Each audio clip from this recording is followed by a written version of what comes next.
Let's look at what are the skills required for data analyst. Once you have the data in the data warehouse, you should be able to pull the data. So you need to have the database management skills like SQL, NoSQL. You should have coding skills. Python and R are the preferred languages here. It's completely fine if you pick any one of them. Soft skills.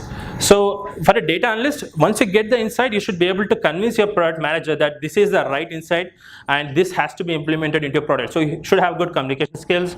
You should be able to ask questions like, why do we need to solve this? What does the user benefit from this analysis? So visualization libraries. These are the libraries which will be useful for doing exploratory analysis. For Python, it is matplotlib. For R, it is ggplot. So if you are working with any of the coding languages, you need to know any one of the visualization libraries.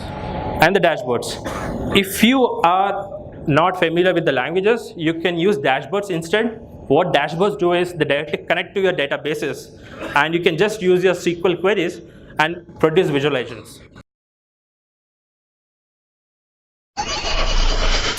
Acadgild. Average is dead.